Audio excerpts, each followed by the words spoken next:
course you're happy to help.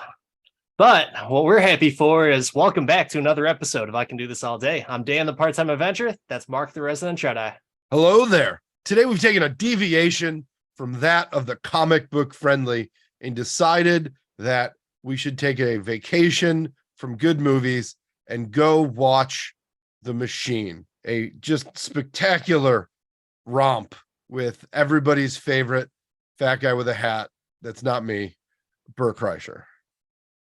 So I was like this close to going full Machine on this episode because if you remember from the previous episodes, very early on, I would come to the podcast either in cosplay or wear something of the sort. And I figured, like, you know what? I'm just going to take my shirt off for the podcast. But then our OnlyFans would suffer. So You don't want to do this podcast with no shirt? We'll save that for the OnlyFans. The I Can Do This All Day. I mean, I'll do it right now if you want. If you want to do a shirtless podcast, we could do that. Okay. Let's. All right. Shirtless podcast. All right. See, Danny works out. My camera's up here, so we're fine. We're fine. I like the angle up. No nipples Fantastic. on YouTube. All right. So, all right. We're doing this. We are doing this. Game on. Hey, if you're up for it, I'm up for it. So, yeah. Well, so I don't know where to start from here. I take it by the ease with which you removed your shirt that you are at least aware of The Machine. We are definitely aware of The Machine. I am, you know what? I actually heard about it on Facebook because after that story blew up, it was on Facebook all over the place. Like you could not have it on your feed if you were a person of our age. And so, I was captivated by what was it, like a 13-minute story, I think. It's pretty long, but it's solid. When I say The Machine, though, in that question, I mean Bert, not just the story. Like, Yes, are you a connoisseur of the Kreisher, or are you just like a casual, I heard the story? No, I'm a big fan of Bert's. I listen, or at least I try to listen to a lot of his podcasts. Bertcast, Two Bears in One Cave, Something's Burning is another. I actually enjoy that show just because I like cooking, and it's he's got so many good guests on that show. But I even in preparation for this movie decided that I needed to go back and see more of Bert's leading work, and went back and watched a few episodes of Bert the Conqueror from the Travel Channel days. And I must say that Bert's ability to overact has stayed the same or gotten better. I wish I would have actually watched that show when it first came out, because I saw that. I was a big Travel Channel fan, and I would watch all the stuff on there, except when that would come up. So I was like, I don't know who the fuck this guy is. Who's Bert Kreischer? Get the fuck out of here. Just whatever. And who knew, years later, I'd be a big fan, and entertaining stand-up comedian. Pretty cool. Yeah, no, I'm a big fan of Two Bears. I also enjoy Tom a lot, but just hearing Bert definitely is the, I don't want to say simple one, thinking that it'll be insulting, but he'll probably agree. He's the bro. He is the bro. He's such a bro.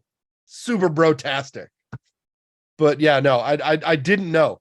And I went into this, like I said, listening regularly on Mondays to Two Bears and catching a few things. So I'm glad that you were on the same page, because we hadn't gone like back and forth on this. We just said, do you want to watch this? I was like, I'm gonna see it. Why don't we talk about it? So yeah, for all the listeners, like we, in passing, like we had talked about, like, because we are on a podcast, we just casually asked each other, like, oh, is there any other podcasts that you listen to? And that's really what came up, is like, oh, Two Bears, One Cave, and like a few other things.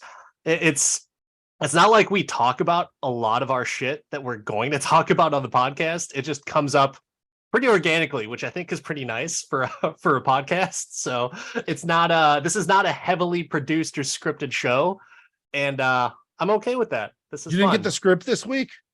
Well, Oh, I'm sorry. I need a line. What was the line? oh, What yeah, was my line. response to that? Cue card. Where's Yeah. the? I did not get the script this week. What are you talking about? There is no script for this. I have no idea what I'm talking about. So, knowing what you know about Bert, then, what were your expectations going into this movie? Because if you listen as much as I listen, Bert made his expectations super clear that he was going to make like, and I don't, and again, like I hate bashing people I enjoy, but Bert thought this was going to be the Top Gun Maverick. Yeah, Bert 120 movies. million. That number is 120 million. 120 something. Because the budget on this was like 20, wasn't it? 20 million for the budget, and for opening weekend, he was saying, 120 million. I think it was 120 million. It's like with Bert with his mannerisms and his voice and his just complete idiocy of what reality is. It was yeah. But he sold out Red Rocks, bro. Yeah. And so this was slated to do 5 million. It was projected to do 5 million. And they actually did 5.9 during the 4-day weekend, which is pretty good. Good for him. I was pretty happy. I was actually a little bit bummed that I was not able to contribute directly to that 4-day weekend because I want to go see it on a Tuesday because I just didn't have the time to see it over the weekend. But when did you see it? What were the circumstances? Tell me what you got. I saw it on this past Friday. We're recording on a Sunday. So the Friday after opening weekend, not opening weekend, at like a 10 o'clock show that had 0 tickets sold the morning of. I'm in Florida, and I'm technically in a Tampa area. Yeah, you are in Bert country. Yeah, and Bert is from Tampa, and one of the big radio show hosts, shout out to the Mike Kelta show, friends of the podcast, of course. So is Bert, friend of the podcast. Yeah. They were really plugging it, and they wanted to make this like a big deal for him, which is cool. And I'm not a big morning radio person, but that is one show that I'll listen to on the regular, which it's good. And he's very good friends with Bert. So they were talking this up. But as for my expectations of it, how good could the movie possibly be?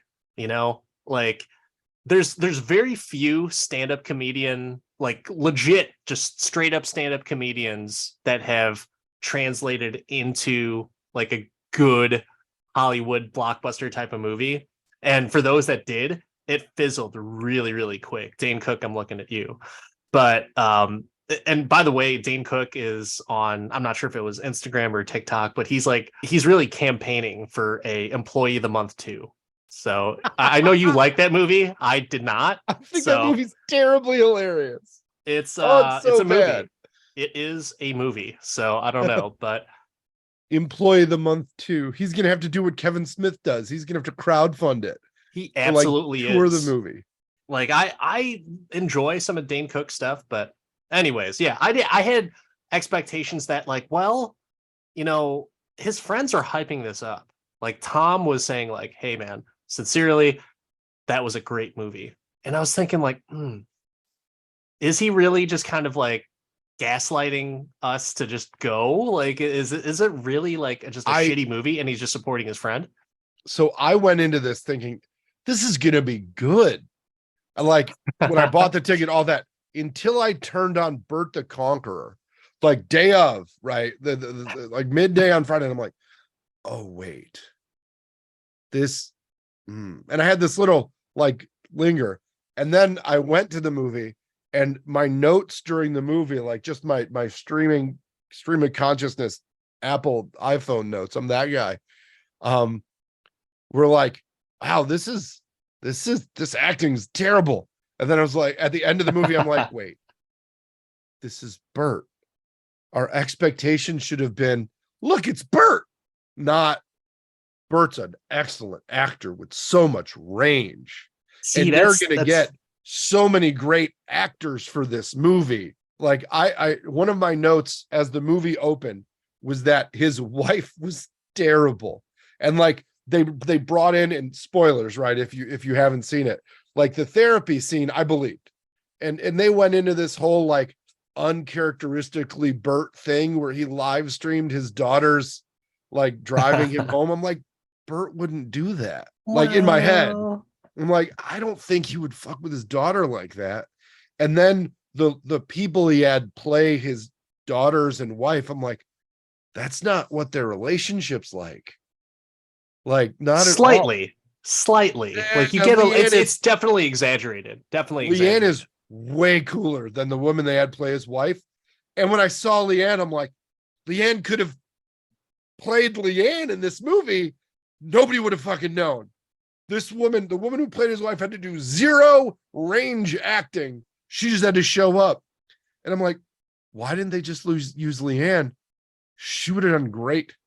It was cool to see her just as that cameo. Like it was good to see her as the person Bert picked on, because that's like a third of his stand-up. A third of it is picking on Leanne. A third of it is his daughters. And the other third we got in this movie, it's the machine. It's interesting that you left that movie expecting, or like you went into that movie expecting good acting.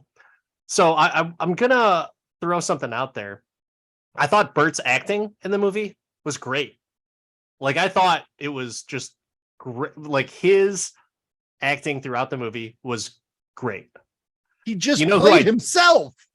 That's perfectly fine. That is perfectly fine, because there's plenty of people that try and attempt to play themselves that completely suck. And you know who I thought sucked in this movie in terms of acting? And I've said it before on this podcast that he's a shitty actor. But sorry, Luke Skywalker, Mark Hamill, the shittiest actor. The first great voice actor, shitty actor. I think the voice acting was a problem with his actual acting, because I was listening to him and I'm like, he did like a half Joker voice, half like laryngitis voice. I'm like, give the man a throat lozenge. What is going on? He was definitely like the dark, ominous presence in this movie, which you would expect that to be the Russian mob, but no, it was his dad that was the case. So I'm like, I don't know. I liked their back and forth at times, but man, I still go on record saying, he's definitely the best Jedi out there. But at the same time, Mark Hamill, I have not seen a great acting live action performance by him. He was a great Joker on the Batman, but yeah, no, he could play my Luke anytime. I thought I would struggle more, honestly, seeing him in this role, and I didn't. I just thought, like, wouldn't you get somebody that looked more like Bert? You could have gotten anybody. Get Will Sasso to be Bert's dad. I don't know. Fucking A, man. Like, Will Sasso's the best. And he probably could have acted or voice acted even better in that performance than just done like a great impersonation of something. But I feel like you could have went over the top with it, like an actor that could have done an amazing job. Get Pacino or De Niro then. They'll do anything. That's what I'm saying. Like, you could have, well, no, I wouldn't even gone there. I would have went to somebody like, I was going to say like Mel Brooks or somebody in that vein. Yeah, and sure. But there's got to be some old ridiculous actors that could have done this. Like, no offense to Hamill, I think he did a good enough job, but this movie was not a modern comedy, and that's what I walked away from it with. It's more of a 80s comedy throwback, not even a 90s comedy throwback. But it does have some great millennial type of perks, which I'll talk about in just a little bit. But I mean, I was fine going into this movie thinking that like it's probably not going to be good, but I think because Bert has a really good pulse on what his audience likes, I think for those who are fans like ourselves, we'll leave entertained. Yeah, like the random nickname jokes like DJ Chemo and stuff like that. Those little hilarious things that he got to freestyle were great. Great. That was good stuff. But speaking of like all those little nuggets in the movie, what about the TV and pop culture references? Dude, I was loving it. I'm like, first of all, when they made the Nutty Professor reference, I'm like, that movie, don't even mention it. It had Eddie Murphy and Chappelle in it. This movie could never possibly be as good as that movie. Just calm down, Bert. But they were praising it because that's what Bert does. He praises the stuff that he likes and then parallels it to himself. We've met a lot of people that are very similar to him. I guarantee it in our past because everyone wants to relate to whether it's a song on the radio, a movie. It's like, this is like exactly like my life. And it's nothing like their lives whatsoever. So I enjoyed that because Bert, when I hear him talking about that stuff on the podcast, I was like, I used to date a girl like Bert who always thought everything was about her or it was just like a parallel with her. But yeah. And then you have like the Austin Powers callbacks where like everyone used to just say that impression. So it's just like so fitting. But isn't it like a weird throwback to, oh, you couldn't make those impressions, like those impressions now would be kind of, they would not go over as well as they used to. No, but at the same time, the people that are watching the movie all did the same impression. Oh, we're like, I did that. Yeah, exactly. So, I mean, did you not? Did you not? I think everybody did. I think everybody did. I will say, I think I did more of a fat bastard impression than Austin Powers. Definitely the get in my belly. For sure. For sure. Also Dr. Evil. Dr. Evil was probably a bigger impression than Austin Powers. And then they got into the father-son relationship and the total dude bromance, Butch Cassidy and the Sundance Kid reference. And I've never seen that movie. I've seen a ton of movies. I've never seen it. Really? It's a good movie. Tell me you watched Family Matters. Oh, of course. Of course. Oh. I loved how this movie gave you really good Family Matters drop-ins and references, and then just the worst one at the end. Yeah, it was bad. Like we're stretching this a bit. We're trying real hard here. The Russian daughter that is kind of sidekicking with Bert, or is really just kind of the main tour de force of the movie. She's awesome, but the fact that she brought up the Stefan Urkel part of Family Matters, that was like my favorite thing in Family Matters, is because he was so cool, and he also had like a Bruce Lee type of persona, and he just kicked the shit out of everyone, which was awesome. So it's like my favorite episodes for sure. Arena in this was great, except for the oh my god, I was like, whoa, man. The only person to pull off that line besides Jaleel White was John Mulaney in his stand-up, where he had that bit. It was so good. Such a good stand-up bit. Man. I feel like that's why Bert put it in there. If he wrote it, like, or if he was, I feel like that's like Bert trying to shove a lot into it and trying to do rewrites on the fly. Like, cause he was in, where did they film this? I want to say it was in Bulgaria, maybe. Yeah, I think it was Bulgaria. Wherever he was there for a long time. And my guess is he was like doing rewrites on the fly, like, no, we should use this line. Yeah. If we're going to talk about Family Matters, we got to use the Urkel line. And they picked the worst spot to use the Urkel line. I think we both agree. They did. That's when I realized, why am I so upset about this? It's a Bert movie. I was upset about that line, but you're right. You should not have been nitpicking. Probably just like I shouldn't have been nitpicking Mark Hamill, but at the same time, he's the most recognized actor in that cast. So if you're going to nitpick someone, you kind of have to nitpick him. Yeah, you never heard of any of this movie except Leanne, who played a background role. I will say Oleg Taktarov, who was a UFC fighter and also in Predators, the Adrian Brody movie. He was in this, and I recognized him for sure, but everyone else, no idea. Man, no idea. You know who did recognize everybody else? The fucking steroid store. Holy shit, there were some big motherfuckers in this movie. Yeah. I was surprised by that, where they got like some pretty in shape dudes. Like, luckily, they could somewhat act, right? Like, you would They weren't automatically bad. assume, you automatically assume like, oh, get a huge muscle head. But that guy's been in a bunch of movies. I've seen him in plenty of movies before. All of those muscle heads, better actors than the chick who played Bert's wife. Yeah, that woman did not. Leanne should have just done it, and it would have been great. Because I think Bert and Leanne arguing is hilarious. I think we would have enjoyed it a lot more, because we're missing like that Southern twang that Leanne has. And the no bullshit part. Like, the whole reason that their marriage works is she doesn't get mad at him. She just tells him he's a dumbass and moves on. Yeah. She doesn't let him control the situation because she knows what's going to happen if he does. She's a very good balance of that personality, and she lets it ride sometimes, and then there's times where she can reel it back in.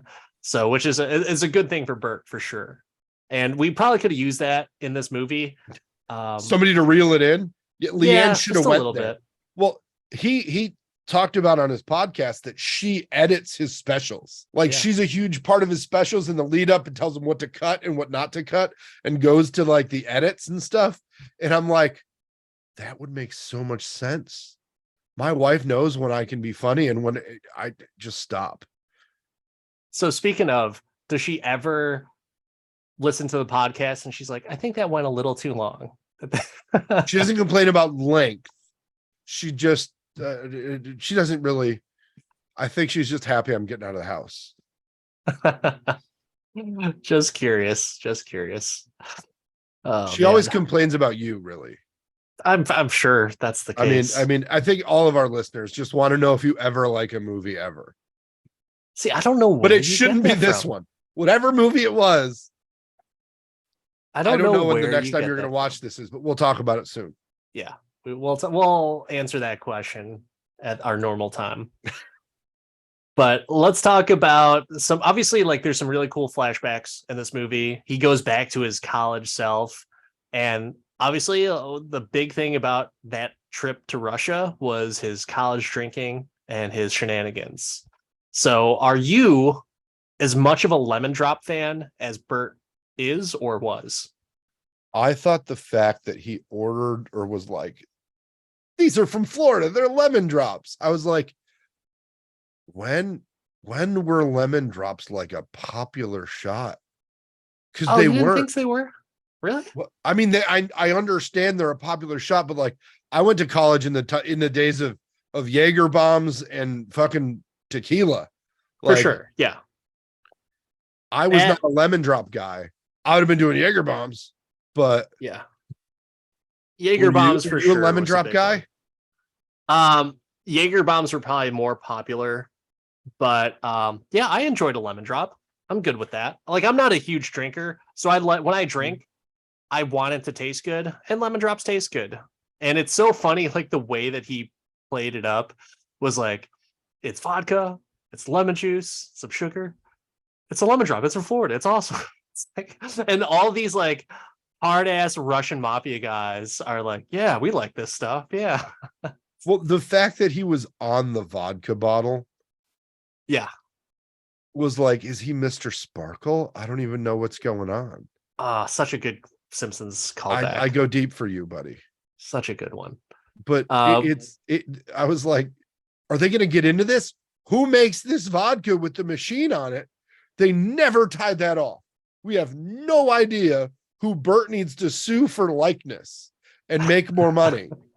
I think that was just his play to get a company to do a Russian make him vodka. A vodka. Smart play. Yeah, smart play, because like everybody has something. Like Kevin Smith has a weed, a weed. Clooney has a tequila. Reynolds has a gin. Bert needs a Russian vodka.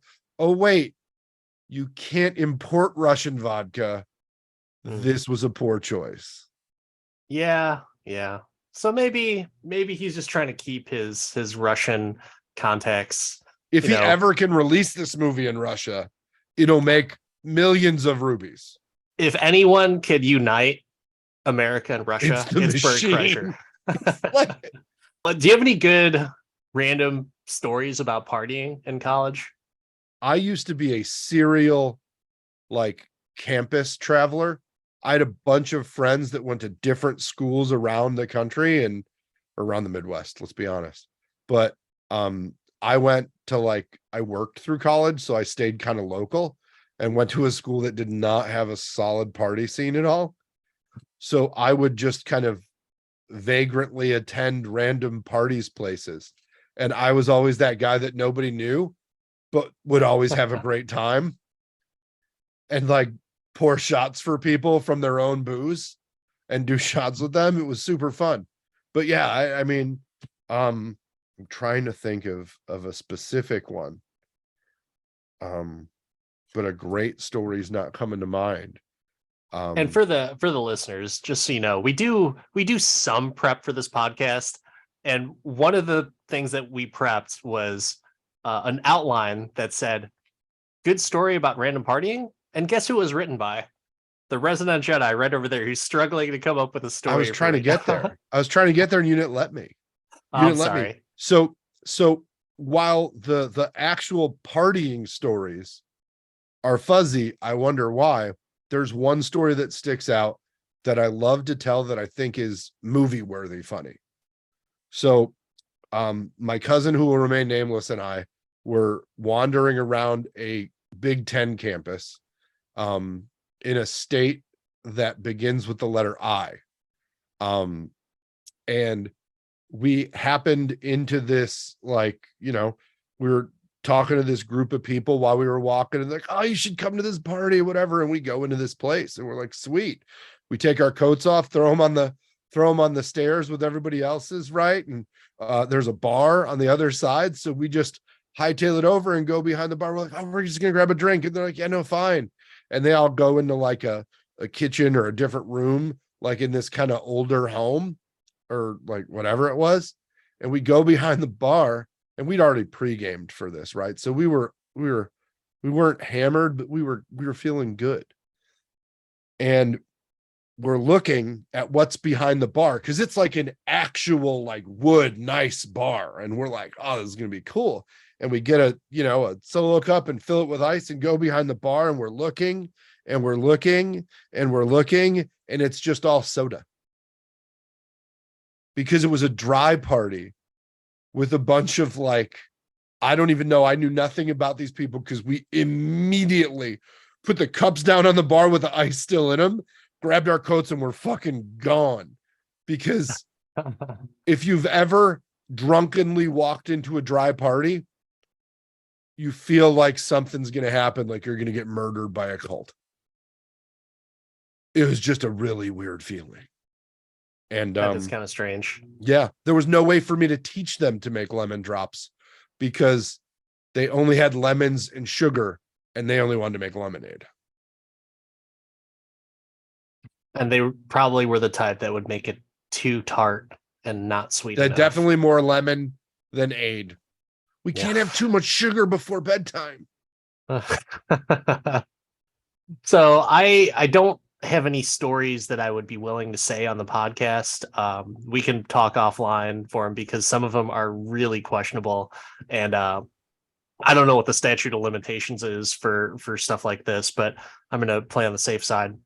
But there was one story that is, it's just a fun story where a group of my friends in college, there was this one guy. There's always that one guy in your circle of friends that everyone picked on, right?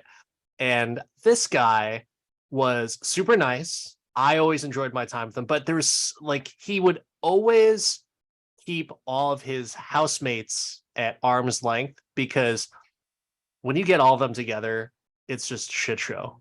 So obviously he didn't want to have a whole bunch of bros and dudes, kind of killing his game if he was going off to a party. So he said that he was going to a friend's place And this was like a Friday night, and we knew he wasn't dating anyone. So it's like, he's going to go to a party and there's going to be other people there and he's not inviting us. So what we all did was, I think it was like 9 or 10 of us, because there was 3 separate cars.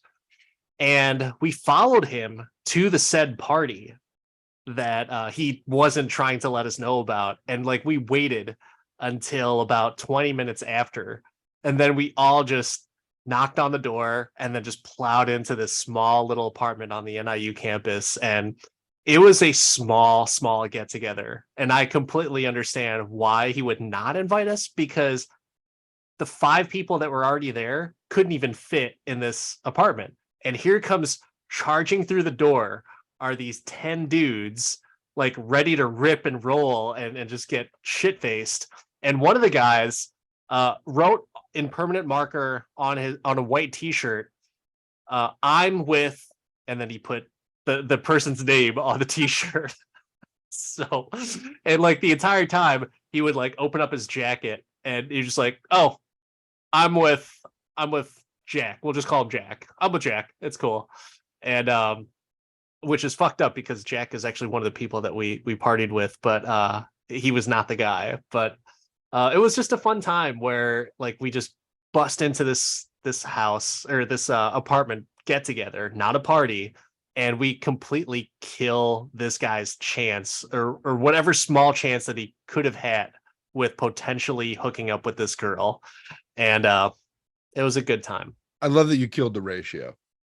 Yeah. You absolutely destroyed the ratio. It was an awful ratio. And it was good for the girls if they were, into the guys. But I mean, we had some good looking dudes, but the way that we were acting was less than to be desired for sure. Oh, darn. You childish gentleman. I think it was it written in permanent marker, I'm with him, and it just didn't work out for us. Nobody wanted to have the devil's three-way, apparently. No. And if they did, they just didn't make it. They didn't make it known. They did not seem like the type of people that enjoyed party crashers. They were nice. They were very nice. But it was not the evening that they thought it was going to be. Oh man, I love that. That's the best part. That's the best story, when just random stuff happens and debacles. I was just glad that when we left that party or dry cult meeting, the dry rager that you had. Yeah, dude, we were hammered and they were nice. And we're like, oh, we'll drink your booze. It's cool. I'm just glad nobody saw us leave. I would imagine that everybody was happy when you all left that party, but did you leave with him? No. I felt bad because I didn't I drank a little bit and I wasn't as belligerent as some of the other guys. I was one of the drivers. And so it was just like, you only drank a little bit when you had. Yeah, but I mean, for a little bit for me is literally like maybe half a beer, because one would have been too much. I would have known my limit to not drive. But you are not a Floridian. Yeah. Florida, that's just a sin. So lots of drinking and driving down here.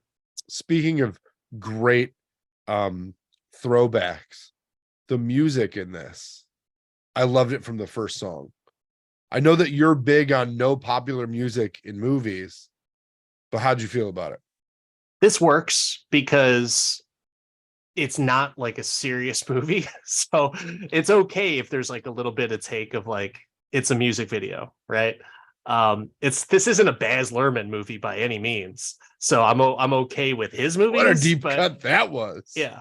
But I'm okay with, Bert Kreischer and having a few 90s throwbacks, because there were some solid jams. And I will say that the best jam that was like, oh, it took me back, and I was like, wow, this totally revived the song, is Filter, Hey Man, Nice Shot. Perfect time in that movie. And I was just like, fuck yeah, this was a rocking song. Dude, the first song they opened the movie with, I was like, I know this, but it doesn't sound right. When they had the dude covering Natalie Imbruglia, or however you say her name, I was like, I kind of like this version better.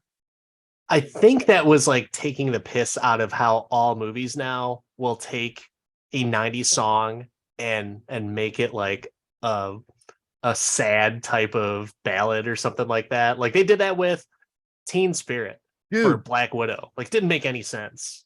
dude, all 90s songs were sad. Did you Yeah, not but listen to Q101 back in the day? for a purpose. It was sad for a purpose. This was made to make fun of that song. So that's where my stance is on that. But yeah, of course, Q101 fan. Hell, back in the AOL days, I was a regular in the Q101 chat room. So yeah. Wow, this guy had window stickers. No, I didn't. I didn't. I think I had maybe 2 free bumper stickers that I got from the disc replay or whatever that was in town. I was like, oh, I'll take this. I don't even like the band, but sure, I'll just fucking slap it on my bumper, my piece of shit Honda, and yeah, this will work. It was a 91 Honda. How dare you? How dare you? It was 87. And I did have like a few different cars throughout the day, but the 87 Honda was the one that had the bumper stickers on there. To get into the thematic parts of the movie, right? You talked about your disdain for Mark Hamill in this movie as the dad. And I definitely think there are a lot of cringy dad moments in this. And I was like, wow, this is not good. So better mentor. The Mark Hamill is the dad in this, or Mark Hamill as the barely present mute in one movie mentor in the Force Awakens and The Last Jedi. I'll say this might surprise you. He's a better mentor in this movie because he attempts to mentor in this movie. He doesn't in just the Star drink Wars weird animal milk. Yeah, he didn't try to do that at all in the Star Wars sequels. So like there is no mentoring whatsoever. You get a shitty dad is better than Luke the Jedi Master. Though I felt like they redeemed Luke in The Mandalorian. Or I don't know if it was a Book of Boba Fett. I don't know, because they stole half that movie. It was in Book of Boba Fett that he was, yeah. They stole half that show, but that's okay because it wasn't good before they brought Luke in. I agree.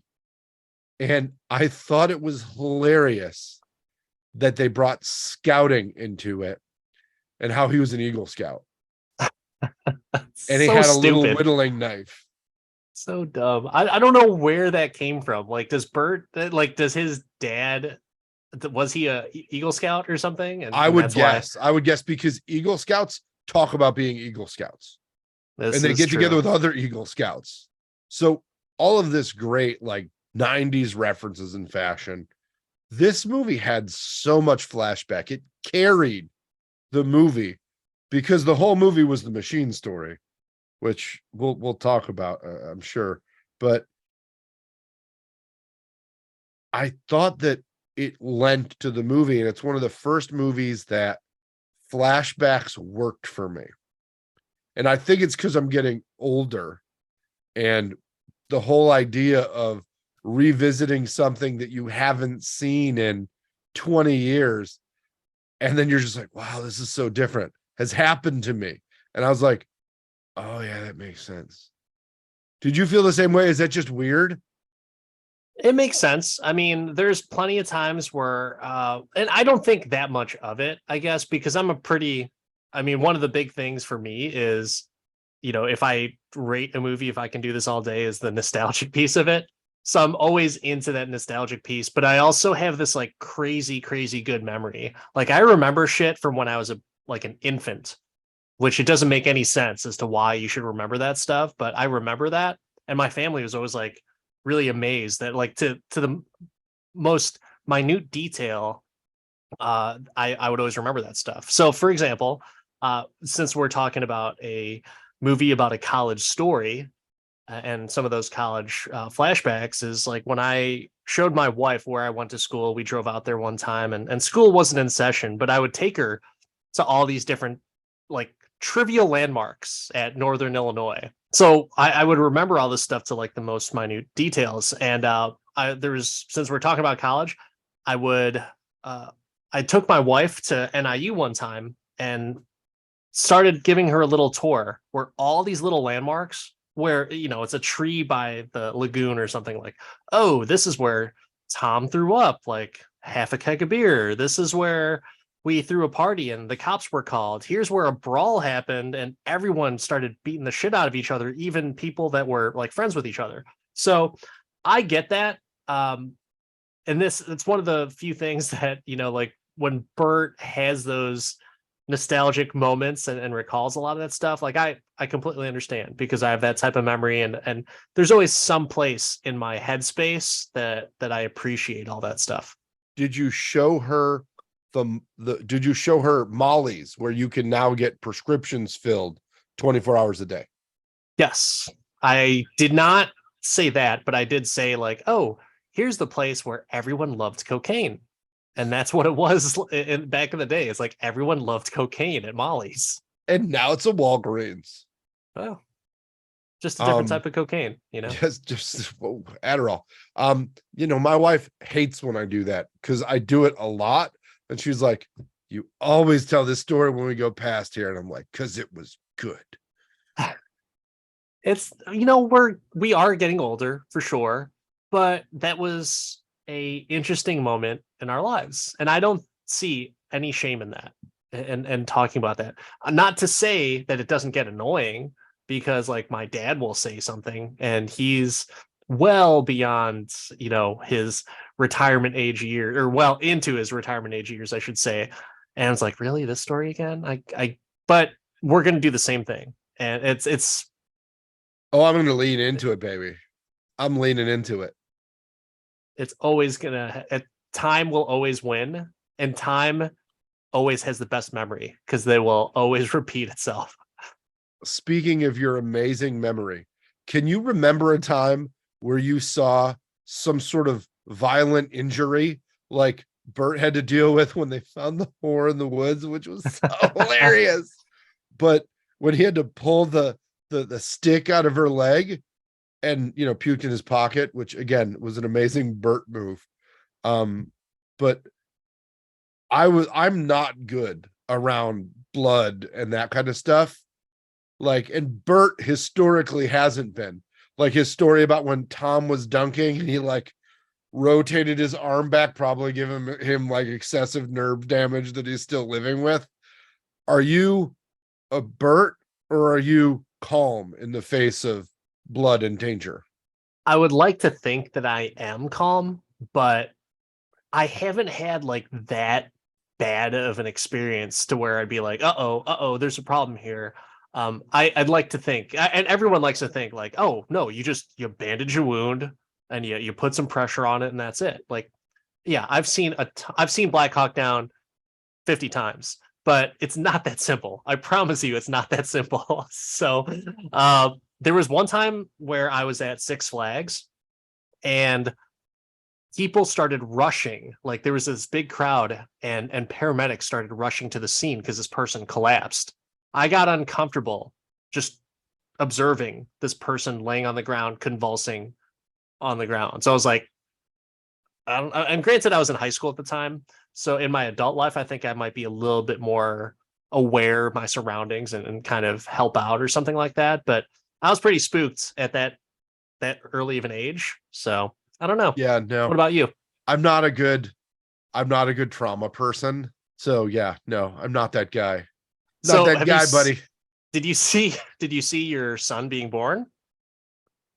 No, because he wasn't born. My wife had a C-section, so they brought me in on the other side of the curtain and it was all good.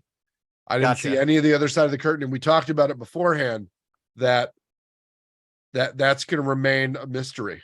And they gave you an option though, right? Like during the C-section, they gave you an option to see what was going on. No, they brought me in. Really? Oh, okay. I'm pretty sure my wife made that decision for me, but I was totally okay with it. I might be completely like my wife had a natural childbirth, so I don't know if that's really the case. No. But I'm pretty sure that I could stomach a lot of stuff after seeing my two boys being born.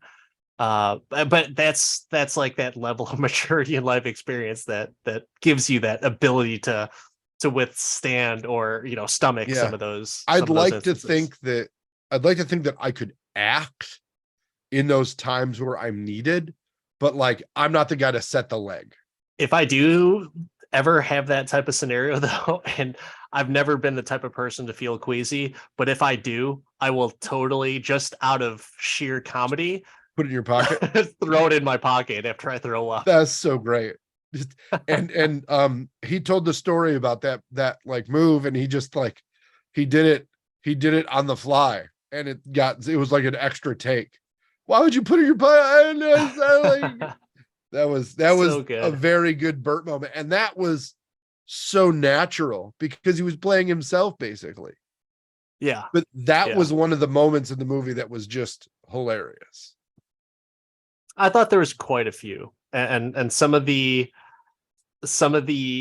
favorite parts, or one, I'm sorry, my favorite part of the movie where he's talking about like this one time, my fat friend Tom, who I do a podcast with, like I erupted in laughter, Yeah. and the entire it led for the entire floodgates to be open for everyone else to laugh, because everyone else was they were, you could tell that they were Bert Kreischer fans, and they laughed and I laughed as well too. But that was the one where it was like a resounding like, yeah. It was a Yeah, good, no, it's a good audience moment. well, and that's why him making fun of Leanne was so good. Bitch, it was so good. Um, and like I said, she might have been the second best actor in the movie. It was that scene was such a stark contrast to when they did Bert Kreischer Action Star towards the end, where he just magically is fighting everybody. That was good, man. There's a just flat out appreciation for the action in any movie that I watch. And there's not a lot of good action in movies now. And it's very rare to see. And for this type of movie that is just there for the comedy, it had like not John Wick level type of action scenes, but pretty good action scenes, like better than some of the Marvel movies. So So I I was thought good with it. that I don't know if I agree with you there, man. I thought that the girl that played Irina did an amazing job. She was awesome. But when they had Bert doing like action scenes and fighting and going at it, that I couldn't suspend disbelief there. I was like, he would get his ass kicked. That's fine. And you're 100% correct in that statement. And I think he would also agree that he would probably get his ass kicked. But if you watch that from a cinematic perspective, the long take, which it doesn't seem like a long take, but in comparison to a lot of action movies and even Marvel movies, they were like fluid takes that he was doing multiple movements through that action. So that's where like the geek in me was like, dude, these are solid action sequences. And Bert, or Bert's stunt double made it believable that like, wow, this is good camera work. This is good choreography. I'm down for the action. I feel like there had to be some kind of weird movie magic done with that, because That's fine. I did, again, it suspended belief for me, where I was just like, oh God, this is, now they're giving him like a huge self jerk off moment in this movie where he's just like, you absolutely should though, because it's about the fucking machine and the but story. he's not that machine. It's still, he's not that guy, buddy. Yeah, but even Irina's action scenes were awesome. She was just like a bona fide ass kicker. Yeah, I'm down with it. And if I could give that action a grade, the action scenes in that movie would go under like a B plus rating in my book. The reasoning as to why is because the fluidity of the scenes, the choreography of the scenes, the very minimal use of the short takes, because a lot of Marvel movies, even some of the more popular ones that we enjoy, their action scenes are cut up so much that you could fuck up, like you could do one move and then they'll do like another take and just string it all together of everything. And so yeah, B plus in my opinion. I was very, very surprised and pleasantly surprised with the action in this movie. I have never been more disappointed in you as a You're podcast thinking of co-host. you're thinking of it from, oh, Bert Kreischer isn't believable as an action star. Like, no, it's not supposed to be believable that he is.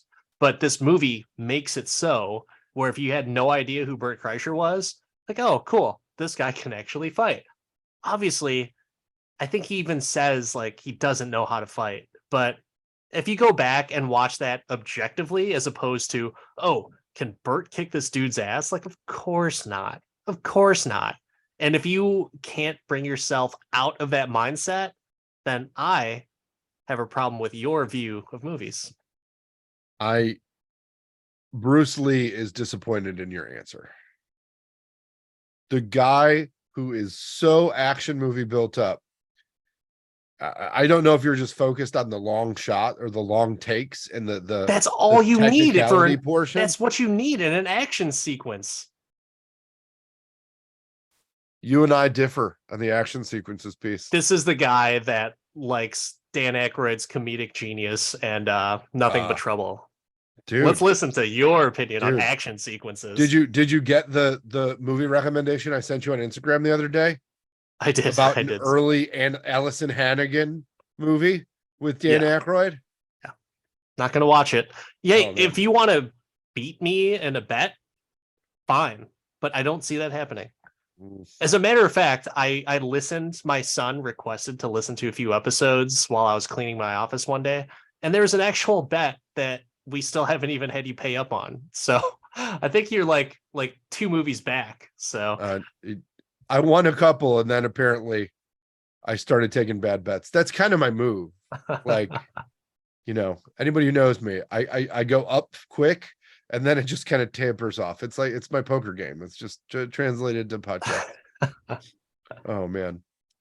So the one thing we haven't talked about with this movie is the mental health, family, fatherhood kind of conversation about it. So much so that I don't know that the writers were comfortable writing about it, because they just had Mark Hamill repeat a line like 4 times. 4 or 5 times he repeated the same line. Vulnerability is scary and opening up is hard. And he just said it over and over again. Do you agree or disagree with that statement? I would agree.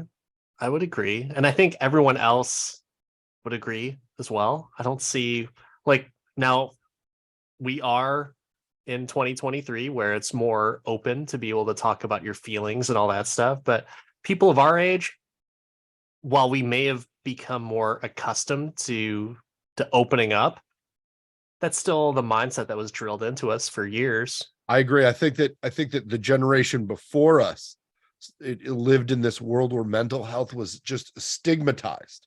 I'm still an advocate of being strong and keeping your feelings in check, to where you don't need to open up to everyone, because you know what? If you do, like, people are going to freaking walk all over you. In my opinion, I feel like people will take, although it's not as stigmatized to not open up. I'm sorry, to open up.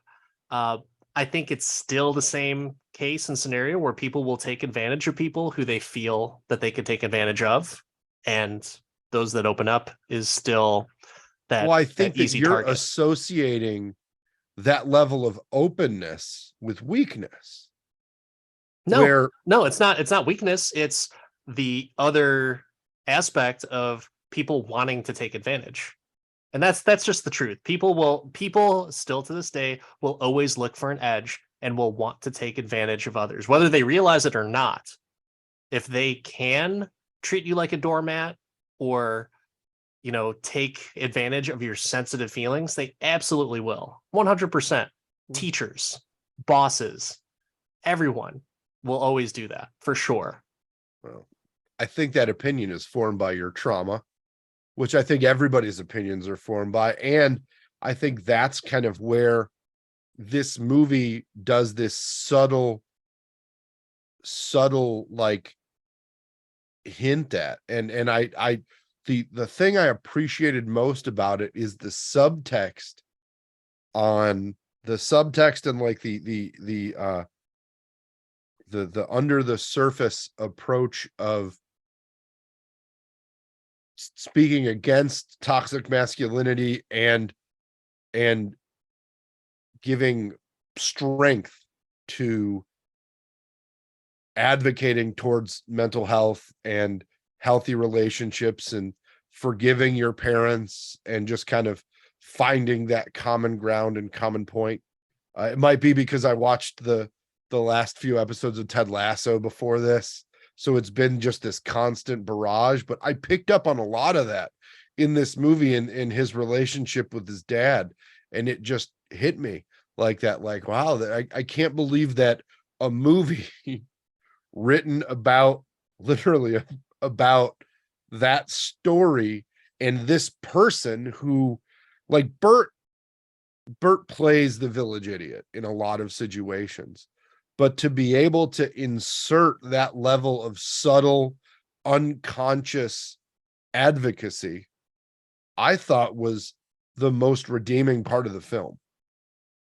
It is good. I like the fact that they make it as it's like a family movie. Like, I always joke about, like, oh, it's a family movie. This is kind of a family movie in the sense of it's just for those fucked up families. Yeah, yeah. And that's fine, because there's plenty of families that are fucked up or not normal. So, yeah, I mean, I don't think it really hit me, but I was impressed with how they did address it and make a level of depth out of something so ridiculous. Like, you wouldn't think that that would be a message or even an undertone, overtone, any tone in this movie. You would have thought that. I honestly thought I was going to be walking into, like, Hot Shots Part 2 and, like, just joke after joke after joke, which there was, but at the same time, such a great movie, by the way.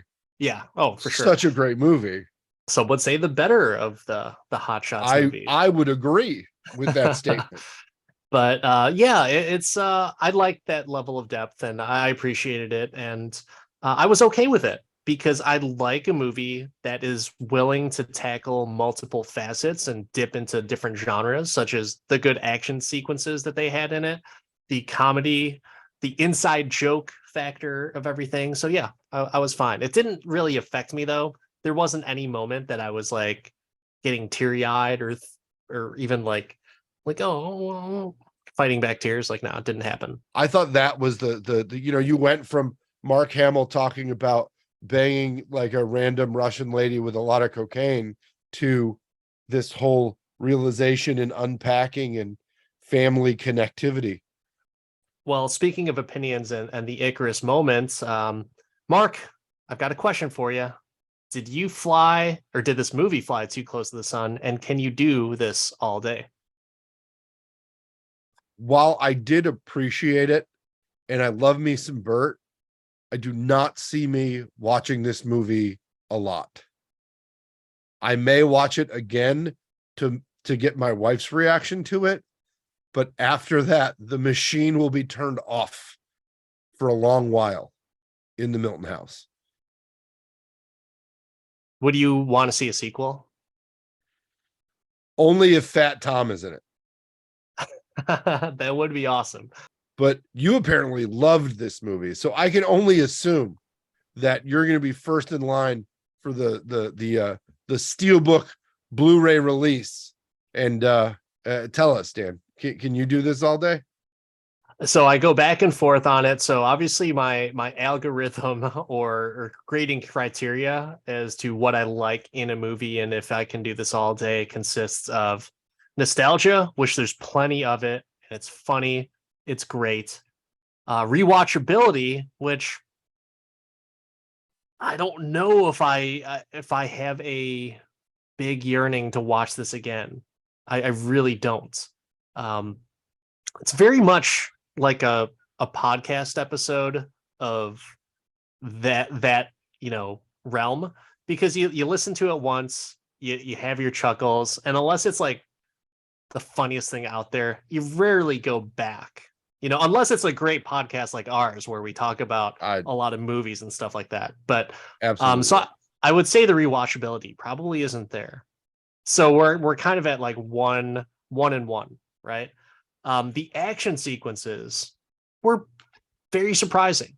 Like I said, I give it a B plus, and it's probably graded on a bell curve because I didn't expect any action in this movie. I thought it would just be like the few goofy moments where he shoots the people in the head, but I was very impressed by it. And the person who plays Arena, her action sequences were freaking awesome. And so yeah, great, strong female lead. And I don't know, even though it's like 2-1 right now, that rewatchability is a big thing for me.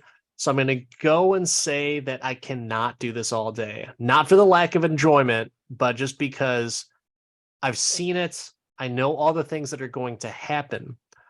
I get and appreciate the inside jokes that happen, but I also hear it on a fairly regular basis because I listen to his podcast and other podcasts that he guest stars on. So for that reason, I cannot do this all day. You can be honest. It's the Urkel quote at the end that ruined it for you. That was that was a bad spot. The least funny pop culture reference in a movie that I think I've ever seen. But a good family movie nonetheless. I'm happy that we watched this movie, but excited to move to another comic book or pop culture movie that are coming in waves over the next few months. So hopefully I won't be able to complain about believability of an action scene for a while. It's going to be a busy summer for us, and there's going to be a lot of different movies that are coming out. Marvel's got a few things coming out. DC with The Flash is also coming out. But until next time, I'm Dan, the Part-Time Avenger. That's Mark, the Resident Jedi. Like, subscribe, let us know your thoughts on the action sequences. Is how I'm right and Dan is obviously wrong. Thanks to all our followers and listeners that comment on our YouTube and TikTok and Instagram. But hey, we will see you all next time.